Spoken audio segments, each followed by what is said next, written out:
우리 정치권 요즘 보면요. 정말. 철새들이 막 날아다니고, 배신의 어떤 카드들이 막 날아다니고, 적폐들이 준동하는 이 현상을 보면서, 우리 대한민국 정치 요지경이다. 이런 생각이 드는데, 첫 번째 인물로 들자면, 이은주 민주당 의원. 이거 어떻게 보십니까? 제가요, 사실, 이현주에 대한 얘기는 그냥 웬만하면 안 하고 싶었어요. 사실 너무 화도 나고, 제가 행동하는 자유시민 대표고, 처음 시작할 때 이현주가 또 행동하는 자유시민에 같이 많은 분들, 많은 행동하는 자유시민의 분들이 하고, 거기에 그냥 하나였던 거예요. 네. 뭐 이현주가 저기가 아니라. 근데 어쨌든, 이 상황에서 이쪽에 와가지고, 문재인 엄청 열심히 까다가. 네. 그러다가 또 다시 여기서 중요한 역할을 못하니까 이제 또 이재명한테 간 거잖아요. 그러니까 이 과정에서 행동하는 자유시민이 엄청 욕을 얻어먹었어요. 저는 저희 회원들한테 정말 쌍욕도 들었어요. 저한테 문자로. 그래서 제가 정말 너무 이렇게까지 하면서 정치해야 되나?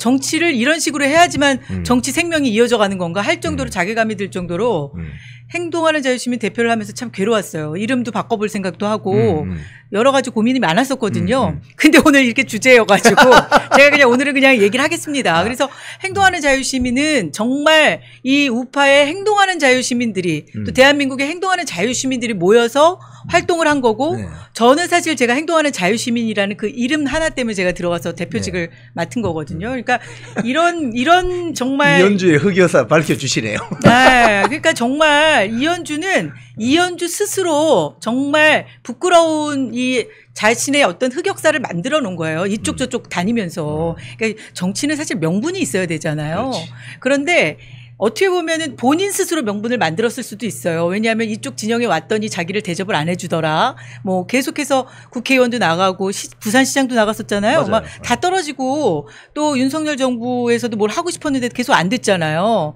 계속 하마평에 오르긴 했어요. 그 도와주시는 분들이 또 많이 계셨어요. 근데 이 모든 것들을 다 배신하고 사실상 우리나 이영풍 기자님이나 우리는 정말 대가 없이 일했어도 사실 저희 중요한 일 못했어도 지금 의리 지키고 있는 거 아니에요? 우리는 뭐 그런 걸 바라고 하는 게 아니잖아요. 이게 정말 대한민국에 어떻게 보면 옳은 길을 가겠다고 해서 우리는 계속 어려운 길을 가고 있는 거잖아요. 그런데 이런 사람들은 꽃길 걸었던 사람들은 그 어려운 그 과정을 못 견뎌요. 출세주의. 그러니까 못 견디는 거예요. 여기서 자기네들이 대접을 못 받거나 아니면 뭘 못하거나 이러면 그걸 못 견디니까 또 금세 또 저쪽에서 모르겠어요. 중간에서 누가 역할을 했는지 정봉주가 역할을 했는지 이재명이 문재인 까던 사람이니까 나는 괜찮아 하고 불렀는지 콜했는지 모르겠지만 왜 한동안 이현주가 간다고 했을 때 또 간이 많이 뭐 연락이 없니 뭐 했을 때 그 이현주가 보이스피싱 당한 거다 이재명한테 막 이런 얘기까지 돌았었어요. 그래서 진짜 가냐 마냐까지도 얘기가 있었고 본인도 정치를 그만한다는 생각도 할 정도로 그러다가 아주 그냥 간 거 아니에요? 그 용인 쪽에 지금 공천을 받아서 이제 이게 어제부터 보도가 나오기 시작했는데 이게 이제 보도가 나온 이유가 있습니다.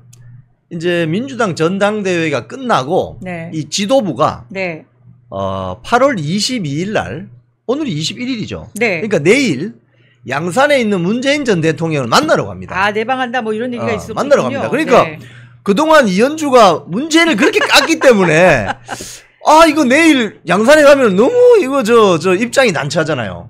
이현주는요 가서 얼굴 또 빤뻔하게 가서 웃으면서 또 얘기할 그러니까 거예요. 미리 립 서비스 마사지를 해놓는 과정에서 이런 언론 보도가 나온 겁니다. 어디 방송에 나가서 뭐라고 했냐면은 김태현의 뉴스쇼 이게 SBS입니까? 뭐라고 했냐면은 문재인 전 대통령은 이미 은퇴한 분이고 어떤 면에서 보면 이미 살아있는 권력일 때 제가 비판할 만큼 했다. 지금은 살아있는 권력인 윤 대통령이 훨씬 잘못하고 있다. 그래서 나는 윤 대통령을 비판하고 있다. 지금 은퇴하신 분을 너무 괴롭히는 건 맞지 않다. 균형 감각을 가지려고 노력한다. 이 뭔 소리야 지금 이게 이현주. 균형 감각이래. 이게 균형이야 이게? 참네. 균형 감각을 잃어도 한참 잃었구만. 야 정말 뻔뻔하다 뻔뻔해. 정치를 꼭 이렇게까지 해서 그리고 최고위원까지 됐잖아요. 이 최고위원 되는 과정도 또 웃겨 어부질이야. 완전히 최고위원 떨어질 뻔했거든요. 이게 진짜 개딸들이요. 대단하긴 대단해요. 이렇게 완전 정봉주 1등 하던 정봉주를 끌어내리고 정봉주를 끌어내리기 위해서 이현주로 몰표를 해야 된다. 이렇게 제명인의 마을인가 뭐 거기서 그랬다는 거 아니에요. 맞습니다. 정봉주를 떨어뜨리기 위해서 이현주를 밀어라. 그러니까 이거 원복이야. 얼떨결에 지금 최고위원 된 거거든요. 사실은 0.6% 중반 그렇지 0.6%인데 중반 이 전당대 중반 부분에는 전현희하고 이현주가 막 각축을 벌였어요. 누가 5등 하나, 누가 턱걸이 하나. 그러다가 전현희는 살인자 말 한마디에 그냥 윤석열 대통령, 김건희 여사 살인자 이 말 한마디에 그냥 2등으로 껑충 뛰었고 이 이현주는 6등으로 떨어질 뻔했는데 개딸들이 야 정봉주 떨어뜨려야 된다 해서 정봉주를 떨어뜨리면서 이현주가 얼떨결에 5등이 된 거죠. 네, 그렇죠. 이렇게 된 겁니다. 그래서 그리고 전현희가 보니까 난 왜 그렇게 살인자다 어쩌다 발언했나 했더니 이 최고위원 되려고 그렇게 그냥 쇼를 했구만. 아니 이거는 저희들 말이 아니고 펜앤마이크 보도가 있습니다. 네. 그 보도에 보면 전현희가 그러니까 이 최고위원이 이제 여성이 2명 올라갔잖아요. 네. 후보가. 그러니까 전현희, 이현주가 각축을 벌일 수밖에 없거든요. 근데 전현희가 국회에서 면책특권, 자신의 발언에 대해서 책임지지 않는 면책특권을 악용해가지고 네. 살인자! 이러니까 갑자기 6등, 5등 하던 사람이 2등으로 껑충 뛰어버리는. 그러니까. 야, 민주당 대단하다, 대단해. 그러니까 이게 이런 발언들을 해야지 자기 지지자들을 아주 통쾌하게 만들어주는 뭐 그러니까 이런 거죠. 문제입니다. 지금 그러니까 이런 식으로 하니까 점점 강도가 세지는 죄송합니다만 거죠. 박소영님은 누구냐면 행동하는 자유시민 상임 대표입니다. 그리고 이현주 보고 행동하는 자유시민 가입에다가 탈퇴했는데 이제 가입하세요. 왜냐하면 우리 네. 박소영 대표님이 지금 대표님이시기 때문에 제가 다시 진짜 가입해주세요. 이 방송에서 좀 하소연을 하면 이 시간이 없지만 행동하는 자유시민은요 이현주가 아니라 정말 행동하는 자유시민들이 지켜오고 있었어요. 맞습니다. 그리고 제가 2021년도에 상임 대표가 돼서 저희가 정권 교체를 위해서 행동하는 자유시민 정말 앞장서서 열심히 일했어요. 맞습니다. 이현주하고 상관없이. 네. 그때 저희가 대장동 진상규명하라고 장기표 선생님하고 또는 우리가 청년들하고 그 거리 집회도 저희가 다 행동하는 자유시민에서 했고요. 그 겨울 내내 일주일에 한 번씩 그 여의도나 동아면세점 앞에서 계속 행동하는 자유시민 함께 제가 사회를 보면서 그 추운 겨울에 정권 교체를 위해서 저희들이 계속해서 집회도 했고요. 또 저희는 3년 동안 국가보안법 폐지 반대. 이게 지금 좌파들이나 정교조들이 그 국가보안법 폐지하려고 엄청 애를 썼잖아요. 표현의 자유다 막 이러면서.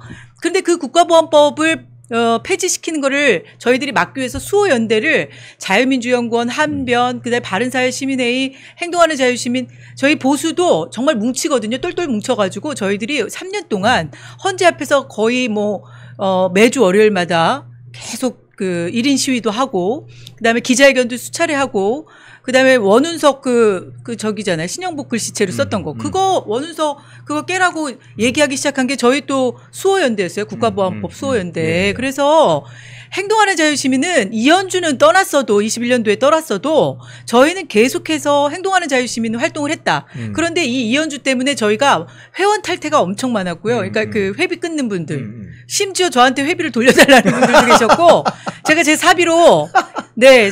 그 1년치 낸 거 6만 5천 원씩 6만 원 제가 제 사비로도 돌려줘 봤어요. 진짜 야, 저는 참 대단하십니다. 제가 행동하는 자유시민의 그 대표로 있으면서 회비에 손 하나 돈 안 되거든요. 손 안 되거든요. 저희는. 왜냐하면 열악하잖아요. 저희 우파 시민단체들이. 그래서 저는 정말 제 사비를 털어서 제 활동하는 거 뭐 주차 뭐 기름값 제 또 심지어 밥 사주는 것까지 사람들 다 제 사비로 지금 6년째 하고 있습니다. 크리스트님이 박소영 대표님 얼굴도 이쁘시고 목소리도 좋고 방송도 잘하시고 정말 제가요 이 멸공 TV 나와가지고 이제 저 사람이 누군가 이렇게 알아봐 주시는 궁금해 하시는 분들이 계시는데 저희 6년째 아스팔트에서 이러고 있는 사람입니다. 저도 행동하는 자유시민이 아니라 네. 배신하는 자유시민 그거 필요 없습니다.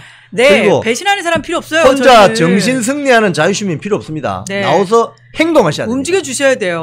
오늘도 또 그래서 이종찬 그 광복회 앞에서 행동하는 자유시민들이 또 오늘 집회합니다. 오늘 비 오지만 우산 쓰고 할 거예요. 네, 저도 갈 오상종 거예요. 단장이랑 방송 끝나고. 오상종 단장이랑 다 모여가지고 오늘 비가 오는데도 한답니다. 이게 진짜 진정한 행동하는 자유시민 아닙니까? 지금 한겨레 신문 보도에 따르면은 올해 초에 그 총선하기 전에 네. 이현주 의원이 이재명하고 손잡고 민주당으로 간다.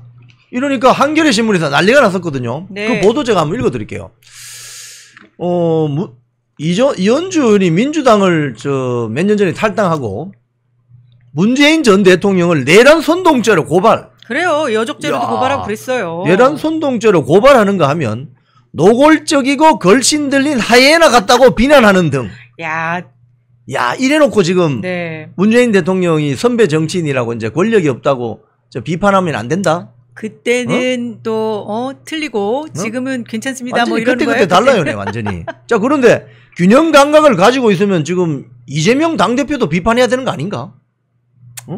지금 거의 민주당이 이재명 일당 사당화돼 있는데. 이게 이재명이 지금 문재인 친문 세력들 다 그때 왜 다 괴멸시켰잖아요. 그렇죠. 네, 그러니까 이재명이라서 할 수 있는 일이에요. 이현주를 손잡는 거는. 그러니까. 네. 근데 이현주는 이렇게 해서 뭐 국회의원 배지도 달고 이제 내일 양산에 문재인 전 대통령이 이제 방문하러 가니까 최고위원 자격으로 미리 가기 전에 이제 언론에 립서비스 마사지 해놓고 이러는데 이 정봉주는 어떻게 합니까 이거? 떨어져 버렸는데. 참 정봉주 사실 정봉주한테 기대를 사람들이 좀 했더라고요. 예. 왜냐하면 이재명을 또 비판하고 하니까. 그러니까 정봉주도 어떻게 보면 이 자기가 이재명을 이 최고위원이 되고 원외에서 최고위원이 돼가지고 또 이 어떻게 보면 다시 정치적으로 본인이 이제 또 다시 이제 어떻게 보면 주목을 받는 그러니까 어디 그런 계기로 삼으려고 했었을 거예요. 그런데 진짜 개딸들이 그냥 죽여버렸어. 개딸들의 지령으로. 네. 야 이현주를 붙이는 게 목적이 아니었고 정봉주 떨어뜨리는 게 목표였거든. 그래도 정봉주 이 사진 보면 되게 이 뉴스 사진을 보면 정봉주의 사진 떨떠름한 되게 떨떠름한 표정. 근데 정말 정봉주의 앞으로 행보가 어떻게 될지 또 궁금하긴 해요. 저는 맞습니다. 이 정봉주 참 재밌는 사람인 것 같아요. 재밌는 사람인데 이거 목함질에 선물하자 이래가지고. 네, 이 사람은 질의 목발인가 뭐. 자기 입으로도 또 까먹는 게 또 많아가지고 이 사람도 참 웃기는 사람이에요. 자, 우리 이런 이현주, 정봉주, 전현희 있지만 이 MBC PD 출신의 조능희 씨를 또 지적하지 않을 수 없어요. 지금 MBC가요. 이진숙 방통위원장이 들어가서 제일 먼저 한 일이 MBC 박문진 이사를 6명 바꾼 겁니다. 맞아요. 그럼 이 사람들이 들어가게 되면 지금 민노총 출신의 안영준 사장을 몰아낼 수가 있습니다. 맞습니다. 교체할 수 있습니다. 그것 때문에 지금 날린 거잖아요. 그런데 이번에 박문진 이사의 지원서를 직접 냈던 자들이 갑자기 자기들이 떨어지니까 이거 신임 이사들 효력을 집행정지해야 된다고 신청을 했습니다. 그러니까 서울행정법원에. 특히 조능희 같은 사람들은 너무 자격이 안 돼. 당연히 떨어져야 되는 사람이야. 당연히 떨어져야지. 조능희는. 근데 그 사람이 또 제일 발끈해가지고 또 집행정지를 했어. 조능희가 그렇죠? 누구냐면요. 이 사람은 2008년 광화문을 그냥 엉망으로 만들었던 광우병 PD 수첩 CP였습니다. CP. CF 이기작. 맞아요. 이 펜앤마이크에서 정말 자세하게 이거를 기록을 남겨놨더라고요. 2018년 9월 14일자에 가짜뉴스 만든 언론인 해갖고 광우병에 대해서 왜곡 보도, MBC PD, 조능희, 송일준 이렇게 해가지고 이 기사를 너무 자세하게 써놨어요. 저 어제 이거 품 기자님이 보통 이렇게 전날 보내주시잖아요. 오늘 이제 방송할 거 전날 어제도 11시 넘어서 보내주셔가지고 제가 밤에 이제 이걸 핸드폰으로 보고 있는데 야 이거 읽는데 진짜 피가 거꾸로 솟더라고요. 이건 너무 정말 이건 날조고요. 날조지 날조. 이거는 그냥 잘못 보도한 게 아니에요. 이거는 조작인 거고 조작이지. 분명히 저희가 있었어요. 이걸 대법원 판결이 그렇게 내린 부분들은 아마 지금 이제 PD수첩이라든지 MBC 이 사람들이 했었던 일들이 지금은 쌓였잖아요. 2024년이 되니까 오랫동안 쌓였잖아요. 근데 이 당시에 2015년도 이걸 판결을 내릴 때는 그래도 언론인으로서의 존중을 해줬던 것 같아요. 그러니까 언론이 예를 들자면 말아야 돼요. 문제 제기를 할 수 있다는 차원에서 법원이 상당히 관대하게 해준 거죠. 판결을 해줍니다. 해주는데 결국은 지금 이 조능희하고 그 당시에 송일준 이런 사람들이 그 당시 다 그 방송하면서 영전을 해가지고 지방 MBC 사장하고 조능희 같은 경우는 MBC 플러스 사장, 계열사 사장까지 합니다. 어떻게 MBC에서 이런 자들이 가짜 뉴스를 만들었던 세력들이 다 영전해가지고 사장, 지방 계열사 사장하고 이게 있을 수 있는 이야기입니까? 계속 승진을 했어요. 이때 그러니까 민노총이 뒤를 봐주니까. 그렇죠. 그러니까 이 광우병 왜곡 보도에 대해서 MBC에 관련된 자들이 손정은 아나운서 거기 7개월 만에 잘리긴 했지만 그때 그 자리가 저기더만 배현진 의원 쫓아내고 들어간 자리더만요. 맞아요. 그래서 7개월 동안 하다가 이제 여러 가지로 실적이 안 좋고 하니까 그 시청률도 떨어지고 광고비도 뭐 떨어지고 해가지고 했는데 이게요 여기 관련된 사람들이 뭐 최승호부터 시작해갖고 이 사람들이 다 결국은 승진을 했더라고요. 맞아요. 이건 있을 수도 없는 일이거든요. 최승호는 MBC 대표이사도 했지 않습니까? 그러니까요. 그러니까 지금 MBC가요 국민적인 지탄을 받는 이유 중에 하나가 사회적 어떤 책무, 불편부당성을 지키는 사회적인 책무를 하지 않고 특정 정치 세력의 스피커, 특정 정치 세력의 확성기 역할을 해왔기 때문에 국민적인 지탄을 받는 것인데 거기에 핵심 인물들, 특히 조능희 이런 사람들은 정말 자기 자신을 뒤돌아보고 성찰하고 자숙해야 됨에도 불구하고 이번에 자기가 저 박문진 이사 냈다가 떨어지니까 아니 법원에다가 집행정지 신청을 내가지고 지금 8월 26일까지 법원이 이제 판단하게 되는데 만약에 여기서 이 사람들이 낸 집행정지 신청이 인용이 되면은 받아들여지면은 신임 박문진 이사들이 못 들어오게 된다는 거예요. 그렇죠. 어? 그럼 MBC 방송 정상을 언제 MBC 하나? 하나를 지키자고 지금 다 나선 거 아니에요? 과거에 이 죄를 저질렀던 사람들이 지금 똘똘 뭉친 거 아니에요? MBC 하나 지키자고 자기네들이. 폐악질 저지른 자들이 이 적폐들이 지금 준동하고 있습니다. 아 이거 하면 진짜 화가 나요. 이 얘기하면 저는 지금도 다시 이 광우병 사건은요. 이 정말 안 좋은 사례로 해가지고 지금 공영방송 KBS 같은 데서 잘근잘근 이걸 다시 한번 방송해야 돼. 지금 왜 이게 뭐가 문제인지 이거 국민들 잘 몰라요. 그때 미국산 소고기 먹으면 내 구멍 송송 탁탁탁? 어? 그쵸. 다 어디 갔지? 내 구멍 송송 탁탁탁? 그러니까 미국 쇠고기는 미친 소다. 이게 이 과정에서 빈슨 모녀 사건. 그러니까 이 지금 딸이 죽은 이유가 뭐 여러 가지 뭐 이걸 갖다가 결국 인간광우병이다 뭐 이렇게 갖고 해석을 했다는 거 아니에요. 맞습니다. 근데 이걸 정작 그 번역한 사람 정지민이라는 사람은 이거 정확히 구분을 하고 있었다 이 모녀도. 근데 여기에 살짝 끼워 넣고 자기네들은 결국 뭐냐면 빈슨 모친이 단어로 혼란한 것 같다. 뭐 이런 식으로 얘기를 했어요. 시청자 여러분께 그 아주 이렇게 비유를 해드리고 있는데 가짜 뉴스의 특징은 2단입니다. 무슨 소리냐면 짐승으로 치면 대가리하고 몸통은 똑같아요. 팩트가 있어 조금. 그렇죠. 팩트가 있는데 꼬리에 가면은 2단이란 말이 끝단자 다를 이자거든요. 네. 꼬리에 가면 이게 확 바뀌어요. 어? 용의 대가리와 몸통을 지니고 있는데 가면은 이게 뱀 꼬리야. 아, 그러니까요. 어? 그게 가짜 뉴스, 가리지날, 어? 짜가 뉴스 그겁니다. 그래서 그러니까. 이 광우병 뉴스도 마찬가지고 뭐 생태탕 뉴스도 마찬가지고 뭐 페라가마 빼꾸도 뭐 빼까지 이거 있지 않습니까, 여러분? 네. 처음엔 비스무리해요. 비스무리하죠. 비스무리하다가 청담동 그것도 술집이 청담동 그것도 마찬가지. 청담동 그런 술집이 있거든요. 어? 뭐 그 첼리스트도 있었고. 첼리스트가 또 막 증언한 게 나오잖아요. 그러니까. 근데 막판 가면은 이게 거짓말이 딱 들어가는 거죠. 그러니까 이런 식으로 하면 일부만 들었던 그 국민들은 그게 사실인 줄 알게 되는 거거든요. 그리고 그때 이 당시에 2008년도에 얼마나 많은 사람이 광우병 그거 못 먹겠다, 그 뭐야 미국소 못 먹겠다고. 그 광화문으로 다 쏟아져 나왔던 거 아니에요. 그때 생각하면 정말 그게 그 우리 그 시민단체 뭐 길 대표했던 하시는 그 민경우 대표도 그때 민경우 대표가 이야기했잖아요. 증인했잖아. 이거 선동했다고. 최근에 가서 뭐라고 했냐면은 그 광우병 보도가 뭐 가짜인지 진짜인지 그건 중요하지 않다는 거예요. 맞아요. 그건 중요하지 않고 충격이에요. 선동해가지고 그냥 이명박 정권 이제 들어서자마자 다리를 후려쳐서 정권이 힘을 빼기 위한 목표였다. 그렇게 이야기했잖아요. 맞아요. 이런 자들에게는 이게 진짜인지 가짜인지 그게 중요한 게 아닙니다. 맞습니다. 오로지 선전선동해서 네. 자기들이 반대하는 정권의 힘을 빼는 게 목표거든. 딱 워딩만 딱 써갖고 자기네들이 자극적인 것만 써가지고 계속 반복적으로 하면서 그렇죠. 국민들을 계속 선동을 하는 거예요. 내 구멍 뭐야? 송송 탁탁탁. 탁탁인지 뭔지. 아유 나는 그거 아직도 모르겠어. 그래서 그때 철이 없던 여중생들 나와서 저는 오래 살고 싶어요.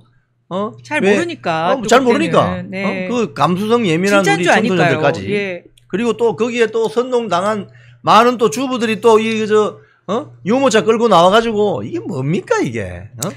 그러면서 지금 조능이 얘기하는 거 자기 때문에 30개월 이하 소를 지금 수입하게 된 거지 않냐 뭐 이런 됐다고. 뻔뻔하게 얘기하고 있어요. 야, 제가 그러니까 저 정도 뇌구조가 돼야지 그 선동도 하고 그리고 정권 뭐 여러 정치권의 앞잡이 노릇하고 이러는 것 같아요. 제가 보니까 뻔뻔해요. 제가 그날 그 이진숙 방통위원장 그 당시 후보자 인사청문회 가서 그 조능희 씨를 이렇게 얼굴을 봤거든요.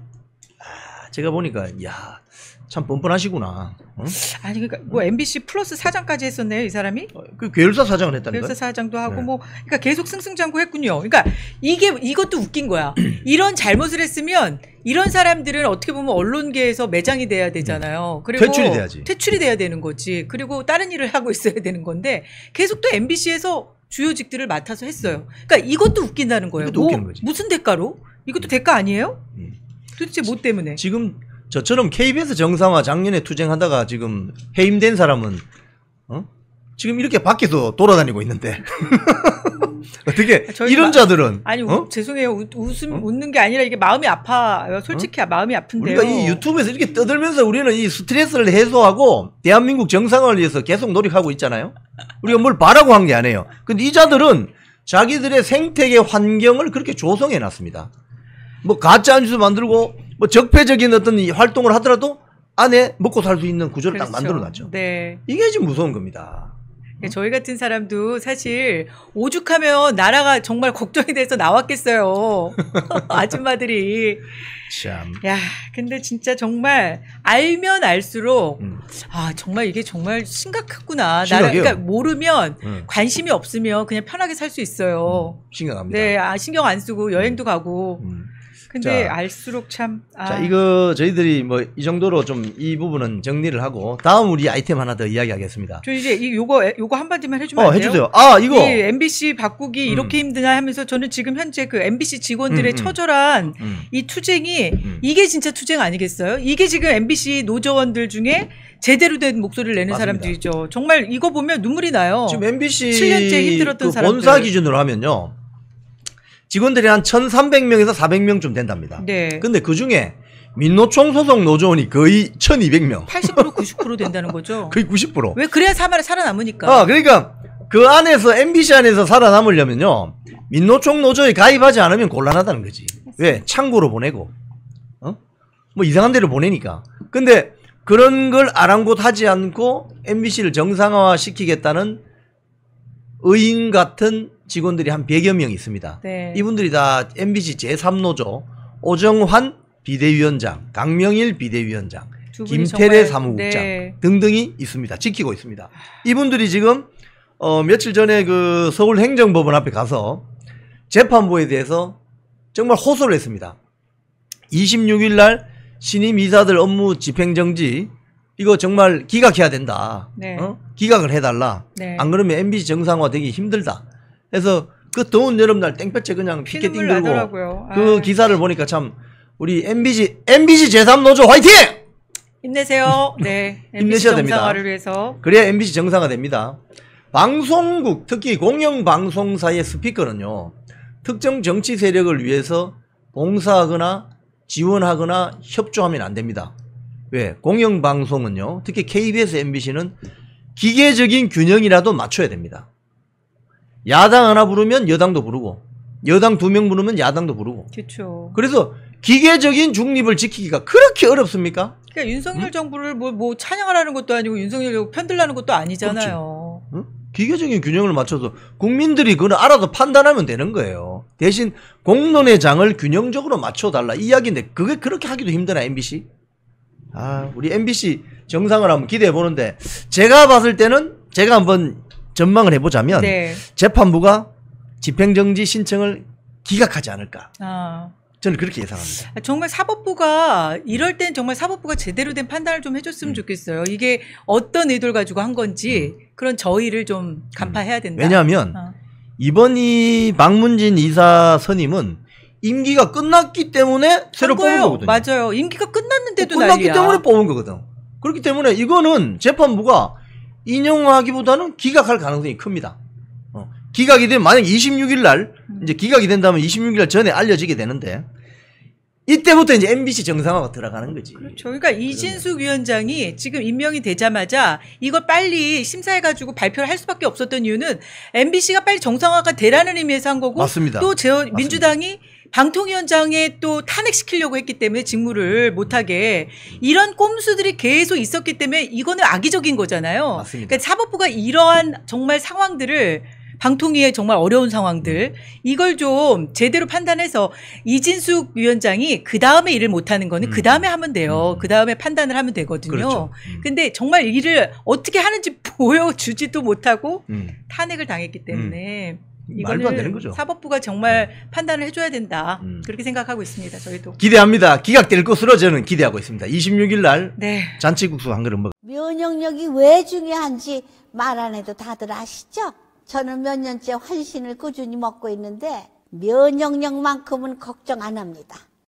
요즘 같은 시대 튼튼한 면역력에 건강까지 쑥쑥 지금부터라도 환신 꼭 챙겨 드세요.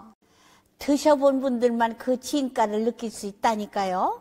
이제 면역력은 환신에 맡기고 건강하고 즐거운 인생 누리자고요. 요즘 부쩍 면역력이 걱정이세요? 면역력을 팍팍 튼튼하게 챙기고 싶으세요? 부담 없이 전화해서 지금 바로 상담 받아보세요.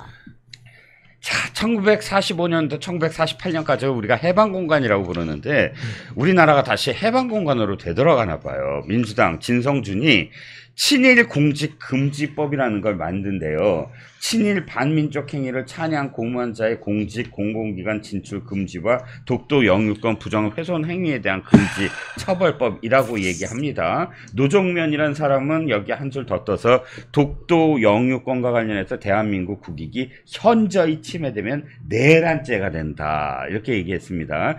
이게 저기 법률가시잖아요. 네네. 그러니까 법률가로서 이런 법이 갖는 의미 내지는 이 법이 실현 가능한가요? 저는 진짜 네. 민주당이 지금 반일몰이로 우리 당에 대한 반일몰이로 너무 재미를 얻고 있는데 제가 이걸 페북에 한번 정리해서 올린 적이 있어요. 아, 그러셨구나. 예. 예. 한번 정리해서 제가 올린 적이 페북을 안 있는데 해서. 이게 그 김영삼 대통령 네. 우리 당은 네네. 김영삼 대통령 때 조선총독부를 파괴시킨 당입니다. 아, 건물 철거를 폭파한 했죠. 당이에요, 우리 당은. 일본- 조선총독부를. 예, 야당에서 예. 반대했었어요. 그때. 예. 그거 암흑의 역사도 다크 히스토리 암흑의 역사도 맞아요. 남겨야 네, 된다. 네. 네. 근데 우린 그냥 폭파시켜버린 당이에요. 네네. 그래서 진짜 정말 우리 당의 친일몰이를 할 때마다 나는 일단 그거 하나 얘기하고 우리 당은 조선총독부를 폭파시킨 당이다. 네네. 일본에서 자기들이 그거 그대로 가져가서 어디 가서 다시 재건축해서 하겠다는 것도 무시하고 그냥 폭파시키고 그 독립기념관 어디 뒤에 그 흔적들 몇 개 전시해 놓고 있어요. 저희가 네. 그거. 네네. 우리 당은 그런 당인데 네네. 민주당이 어떤 당이냐. 네네. 그 평론가님도 기억하시겠지만 네. 러브레터와 토토로. 아, 네. 이우치 토토로와 네. 러브레터. 러브레터. 일본 그 애니메이션과 아, 영화. 일본의 영화. 이거 누가 선물해 준 겁니까? 우리 국민들한테. 김대중 대통령. 김대중 대통령이에요. 예. 그러니까 이게 무슨 일이냐면 그때 이제 그런 게 있었어요. 김대중 대통령 때 그 저기 6.15 공동선언을 하면서 남북 간의 그 화해 모드가 있었는데 네. 그때는 어땠냐면 북한이 일본이랑 수교를 하고 싶어 했어요. 네, 맞아요. 북일 수교를 하고 싶어 했고 네, 네. 그때 이제 그래서 남북일이 훈풍 분위기였어요. 네, 이게 네. 되게 특이한데 지금은 한미일인데 네. 그때는 남북일이 훈풍이었거든요. 맞아요. 네, 그러면서 김대중 대통령이 일본이랑 관계 개선을 하게 되는데 네. 이게 굉장히 인상적이에요. 김대중 대통령이 그때 1999년이죠. 그때가 이제 제가 그 정확히 날짜는 또 맞을 했는데 거예요. 그때 일본 왕 앞에 가가지고 네네. 일본 왕 앞에 가서 천황폐하라고 했어요. 예, 예. 나는 진짜 이 법을 읽을 때마다 네네. 김대중 대통령이 일본 왕한테 천황폐하라 했다니까요. 네네. 그러니까 천황이란 말은 어떤 의미를 갖고 있냐? 이게 동아시아에서 국제 질서에서 황제는 네. 밑에 왕인 제후국들을 거느릴 수가 있는데 책봉을 할 수가 있죠. 책봉을 할 수가 있었던 예, 거잖아요. 그런데 동아시아에서 황제는 중국 황제였단 말이에요. 네네. 그리고 이게 서열상 조선왕과 외왕이 이렇게 보면은 조선왕이 그 위에 있고 외왕은 네네. 삼순이었어요. 예, 예. 그러니까 이게 왜냐면 이게 할애식이나 이런 거 할 때 서열이 딱 정해져 있었거든요. 그렇죠. 예, 예. 근데 이제 변방에 있는 나라들은 네네. 우리나라처럼 이렇게 정말 이제 어찌 보면 중국의 천자국에 예, 우리는 소중화를 내세울 정도로 예, 예. 이렇게 좀 어떤 높은 서열을 예, 가까운 높은 예. 서열을 인정받는 나라들은 그러지 않았지만 이 변방에 있는 나라들은 약간 이게 거리가 멀다 보니까 그렇죠. 칭제를 하는 나라들이 좀 있었습니다. 예, 대표적인 나라가 저 베트남이 예. 칭제를 했어요. 예, 예. 그래가지고 베트남 전쟁 직전까지 뭐 가륭제 뭐 이래가지고 네. 프랑스랑 뭐 이렇게 할 때 그 다 칭제를 네. 했거든요. 네. 걔들이 네. 똑같이 일본도 그 멀리 있는 나라라 가지고 칭제를 했어요. 그래서 일본은 스스로를 천황이라고 일컬은 거죠. 자기가 네. 칭제를 하면서. 덴노헤이카. 근데 우리는 그 일본의 천황에 대해서 한 번도 인정한 적이 없어요. 우리나라 사서들을 보면은 천황이란 표기가 없어요. 다 외왕이라 돼 있죠. 외왕. 네. 그러니까 일본은 일왕도 아니야. 그냥 외왕. 네. 외왕이었고 대한민국 건국 이후에 이승만 정부 이후에 쭉 이어지는 과정에서 우리나라는 쭉 다 일왕이었어요. 일왕. 네. 근데 그 일왕에 대해서 네. 천황폐하라고 얘기를 한 게 김대중 대통령이에요. 맞습니다. 그래가지고 그때 뭐라 그랬냐면 우리 안에 열등감을 버려야 될 때라고 인터뷰까지 하셨어요. 김대중 대통령이. 네, 맞습니다. 그리고 나서 이제 김대중 대통령이 당시 오부치 총리랑 해가지고는 21세기 신한일 관계 선언인지 뭔지를 합니다. 네.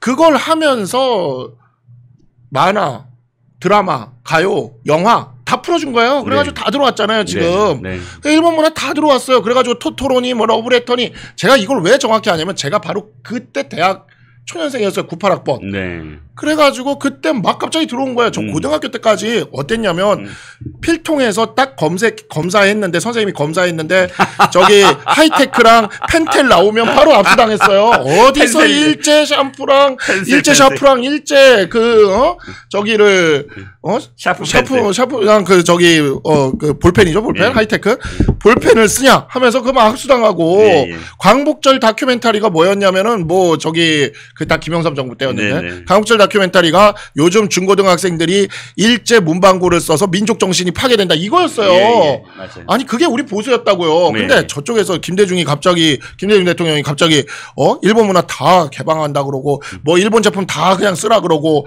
그다음에 신한일 관계 선언하고 근데 결정적으로 지금 이 법은 자기 민주당의 뿌리를 지금 의심하는 법인 게 뭐냐면 부정하는 법인 게 김대중 대통령은 당시 신한일 허업협정이라는 걸 체결합니다. 맞아요. 굉장히 불리하게 만들었어요. 그냥 불리한 정도가 아니라 예. 독도 주변 수역을 한일 공동관리 중간 수역으로. 네, 맞아요. 예. 울릉도 주변은 우리 바다야. 예. 근데 독도 주변은 한일 중간 수역으로 이렇게 만들어 버린 거예요. 이게 얼마나 이게 위험한 일이냐면 이 독도 문제와 관련돼서 이게 좀 제가 좀 길어져도 설명을 좀 할게요. 이거는 독도 문제와 관련돼서 이제 어떠했냐면 처음에 미군정이 딱 들어왔을 때 독도는 우리 땅이다라고 우리가 돌려받을 땅 그러니까 1910년 경수국치 이후에 우리가 독려받을 땅이라고 미군정 미 연합군 행정명령으로 이거를 발표를 합니다. 그게 스카핀 6775라는 걸 가지고 발표를 해요. 그거를 발표를 한 다음에 그 다음에 이제 일본이 어떻게 했냐면 어떻게든 독도를 빼려고 샌프란시스코 강화조약 체결할 때 독도를 빼려고 그렇게 로비를 합니다. 당시 이승만 정부도 독도를 넣으려고 그렇게 노력을 했어요.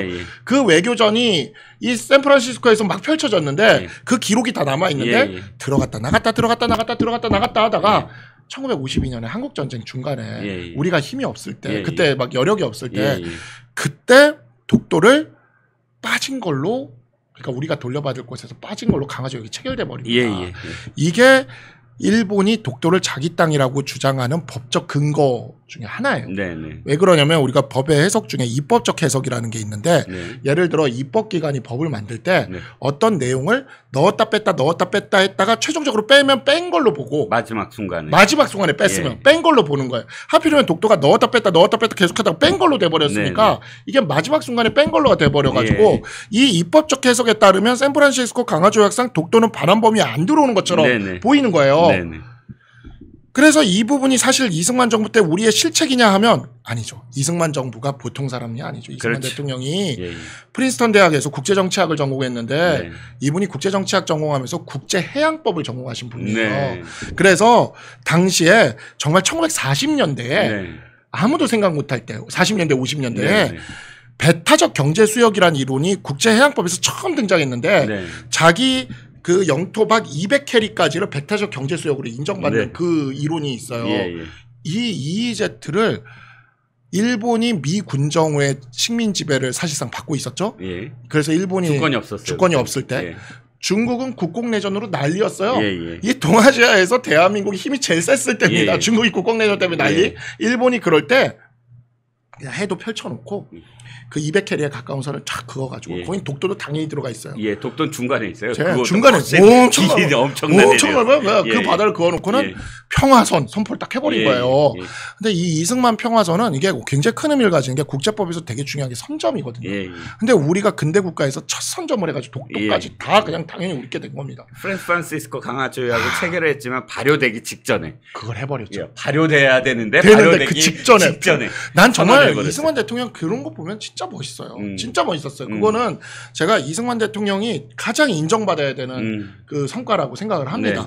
근데 그러고 나서 박정희 대통령이 그 평화선을 한일협정 때 포기해주죠. 그걸 포기해줘요. 그래서 그 대일 배상금을 받기 위해서 그걸 받아서 우리가 포항제철도 짓고 고속도로도 만든 거예요. 근데 김대중 대통령은 한일어업 협정 때 포기해주는 수준이 아니라 거기를 중간수역으로 만들어버렸어요. 그래서 내가 이 페북에 그걸 쓴 거예요. 독도 문제에 있어서 제일 잘한 건 이승만 대통령. 독도 문제 한정 못한 건 박정희 대통령이나 김대중 대통령인데 박정희 대통령은 경제개발, 경제발전이라는 명분이라도 있었다. 근데 김대중 대통령은 도대체 무슨 명분이 있어서 거기를 한일 중간수역으로 협상을 해줬냐. 우리한테 토토로를 보여주려고? 아니 이게 진짜 아니 그런데 그렇게 근데 그때를 생각해 보면 왜 그렇게 김대중 대통령이 대일 친선을 하고 그때 민주당은 지금 민주당이랑 달랐습니다. 그렇죠. 근데 왜 지금 민주당이 이렇게 얘기하는 걸로 하면은 그때 민주당 그때 그 한일 중간수역 그런 거 할 때 어업협정 때 그거 할 때 그때 같이 했던 분들 아직도 정치하시는 분들이 있어요. 예를 들어 박지원 의원 같은 분들. 아니 그분들한테 가서 좀 물어보라 그래요. 한일 중간수역 왜 해줬냐고. 그 김대중 오부치 선언은 뭐였냐. 이런 거 좀 가서 물어보라 그래요. 그래가지고 근데 그렇게 하면은 그것부터 얘기해야죠. 아니 그러니까 지금 노정면에 의하면 독도 영유권과 관련해서 대한민국이 현재 침해된 게 내란죄라면 김대중 대통령 때 내란죄에 포함되는 그런 거잖아요. 아니 한일 중간수역으로 그걸 내줬는데 이게 왜 위험한가면 우리가 이렇게 김대중 대통령이 그렇게 하고 박정희 대통령이 그렇게 하고 김대중 대통령이 그렇게 했어도 아직 법적으로는 독도라는 측면에서 국제법적으로 우리가 일본보다 우위에 있습니다. 이유는 두 가지인데 하나가 우리가 선점을 했다는 역사적 사료들이 많아요. 그러니까 국제법적인 관계에서 영토를 선점하면 끝이거든요. 근데 물론 일본도 자기들이 선점했다는 기록을 갖고 있긴 합니다. 그러니까 그걸로 다투려고 하는 거죠. 근데 두 번째 우리가 우위를 갖고 있는 게 뭐냐면 우리가 시효에서 앞섭니다. 일본은 행인지 불행인지 그냥 지들이 잘못한 거지. 지들이 잘못해서 태평양 전쟁하고 2차 세계대전 해가지고 군대를 못 가지는 나라가 됐습니다. 일본의 평화헌법 제9조에 따르면 일본은 군대를 못 가지는 나라예요. 그래서 지금 자위대도 이게 굉장히 좀 표현이 자위대고 애매한. 그러니까 왜냐하면 유엔 헌장상에 자위권이 있으니까 그 자위권을 행사하는 부대다 해서 자위대인 건데 얘네는 공격을 못해요. 전쟁을 할 수가 없는 나라예요. 군대도 가질 수가 없는 나라예요. 그래서 우리가 독도를 가지고 있다 하더라도 여기를 자기들이 무력으로 침탈할 방법이 없어요. 국제법적으로. 현행 헌법상으로. 없어. 현행 헌법상으로. 일본 헌법상. 없는데 근데 우리는 독도를 우리가 실질적으로 영유하고 있고 그런 상황에서 우리가 실질적으로 우리 땅으로 하고 충분한 시간이 지나면 그 땅은 그냥 국제법적으로 시효 논리에 따라서 우리 땅이 됩니다. 그래서 우리도 이 땅을 절대 분쟁 지역으로 비춰지지 않게 노력을 하고 있어요. 그렇죠. 이거는 어떤 정부도 이걸 이어온 거예요. 그래서 어느 정도냐면 독도에 경찰만 파견해놨어요. 원래 독도에 해군을 파견해도 되는데 경찰만 파견해 놓은 겁니다. 그러니까 그건 뭐냐면 분쟁 지역으로 안 하려고. 근데 애국심에 넘쳐나시는 분들이 뭐 독도는 우리 땅이라고 여기저기 이렇게 쓰지만 일본이 계속 도발을 하는 이유는 어차피 걔들이 무력을 행사할 수가 없기 때문에 도발을 해서 분쟁 지역으로 국제적으로 인정받고 싶어서. 그렇죠. 그래서 계속 조례하고 도발하고 근데 거기에 우리가 손바닥 좀 마주치듯이 탁 해줘버리면 예를 들어서 일본이 우리한테 제주도는 우리 땅이다 조례를 막 만들어봤자 우리는 무슨 소리야? 하면서 그냥 지나갈 거지 않습니까? 이게 우리 땅에 대한 자세예요. 분쟁지가 아닌 사람의 자세. 그렇죠. 근데 우리가 흥분해서 덤벼들면 국제사회는 딱 제3자적 관점에서 보기에 저 땅은 분쟁지역인가? 서로 싸우나 보다. 이렇게 돼버리는 거잖아요. 가장 좋은 비유가 전 손가락이라고 생각하거든요. 지금 박변이 나한테 이 손가락을 자기 거라고 맞아. 주장해. 그거 싸울 일이야? 무슨 소리야? 내가 이렇게 하면 내 건데 뭐. 그냥 이거 내 건데 그냥 내 거를 왜 그래 봐야 미쳤니? 우리가 모른 척 모르세 하고 그냥 그러고 있어 봐야 걔네 평화헌법 때문에 어떻게 할 방법도 없고 네. 그냥 속만 타는 거예요. 그래서 우린 그냥 그걸 내버려 두면 되는 거거든요. 근데 이렇게 더 할수록 분쟁 지역처럼 오히려 보이게 만드는 현상을 불러일으키는 겁니다. 그렇죠. 근데 한일 중간 수역이 왜 문제냐? 네.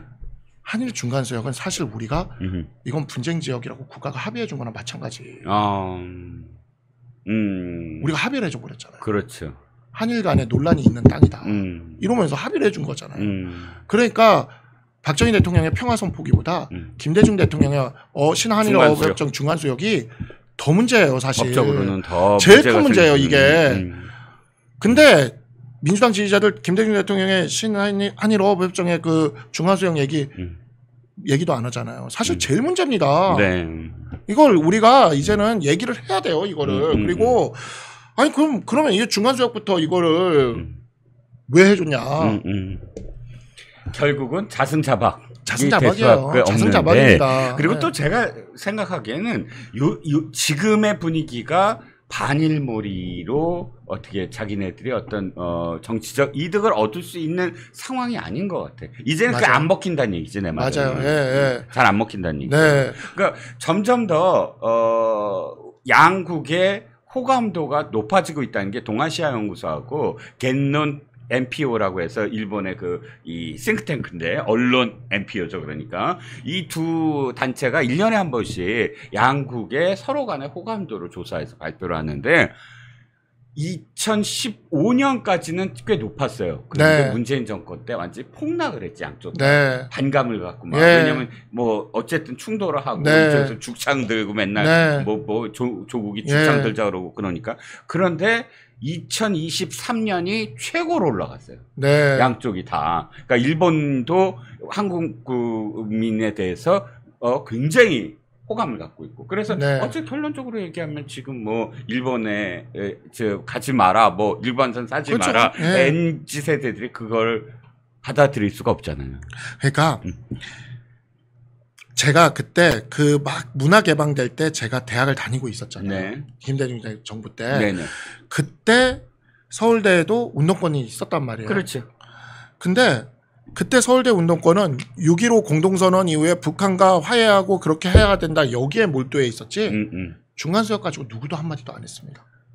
근데 그때 서울대 운동권에 있던 사람들 있잖아요. 그 중간수역 가지고 누구도 한마디도 안 했던 사람들. 네네. 그 사람들이 지금 민주당 국회의원 돼 있어요. 그 사람들이 지금 반일몰이 그럼 반일몰이 하고 있는 거예요. 20년 전에 토토로 보고 러브레터 보던 사람들이 김대중 정부가 가져온 토토로 보고 러브레터 보면서 북한과 화해해야 된다 이야기하던 사람들이 갑자기 20년 뒤에 갑자기 독립투사 빙의해가지고는 반일몰이를 하면서 저기라고 있는데, 그때 김대중 정부 때는 중간수역과 합의할 때 아무 얘기도 안 했어요. 오히려 저는 이 중간수역 얘기를 언제 배웠냐면 국제법 수업 때 국제법 교수님이 개탄을 하면서 수업을 하시는 거예요.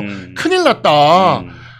이 나라가 어떻게 이런 일을 할 수가 있느냐, 국제법 교수님이. 제가 지금 이 설명드리는 내용이 당시 국제법 교수님한테 배웠던 내용이에요. 더 재밌는 건 말씀드리면 뭐예요? 그때 당시에 국제법 교수님이 그렇게 이걸 개탄하면서 얘기하실 때 동료 교수 중에 한 분이 조국 교수였어요. 아니 난 진짜 정말 조국 교수가 이 문제 가지고 그때 뭐라 하는 거 나 들은 적이 없어요. 아니 요즘에 근데 무슨 죽창가 부르고 얘기하는 거 이거 보고 있으면 뭐야 이게? 라는 생각이 드는 거죠. 저 울릉도에서 독도가 갖고 독도는 우리 그러니까 땅하고 나는 정말 진짜 그 SNS에 그런 부분이 독도는 우리 땅이야. 당연히 우리 땅. 그런 부분이 오히려 이 독도를 다른 나라 사람들이 보기에는 분쟁 지역으로 비춰지게 하는 거라니까요. 맞습니다. 아니 누가 제주도에 가서 제주도는 우리 땅 하냐고요. 누가 저기 뭐지? 인천시에 가서 인천시를 우리 땅 하냐고요. 그건 우리 땅이지 그냥. 그렇죠. 독도는 그냥 우리 땅인 거예요, 그냥. 맞습니다. 예, 그래서 나는 정말 이게 이런 생각이 드는 거죠.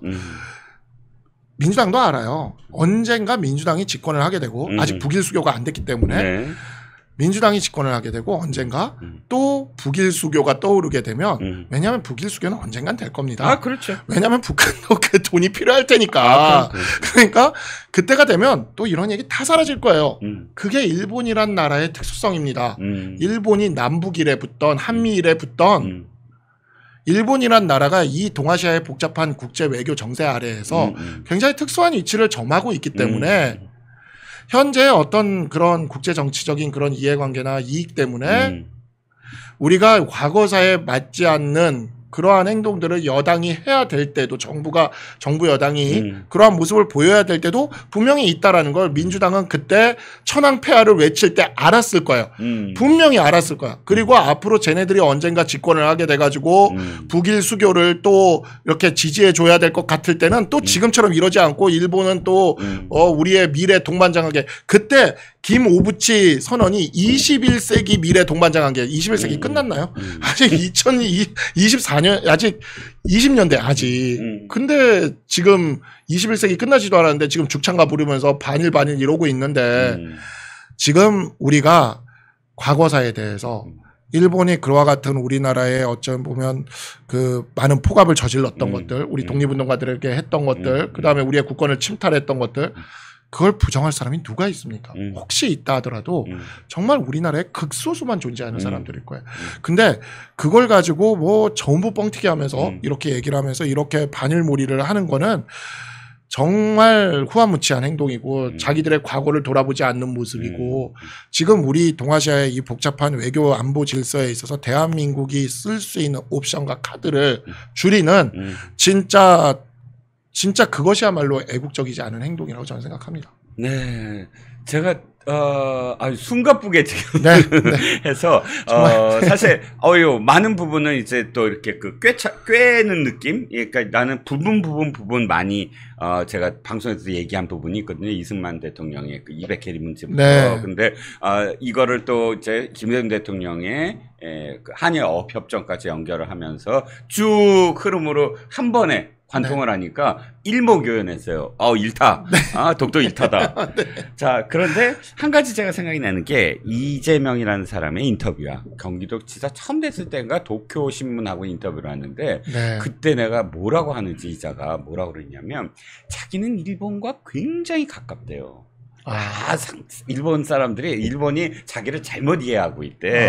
난 그렇게 무슨 일본과 관계가 아주 나쁘게 몰아갈 사람이 절대 아니고 난 언제든 내가 만약에 어떤 권력을 갖고 가지게 될 것 같으면 바로 일본과 새로운 어떤 관계를 맺을 수 있다.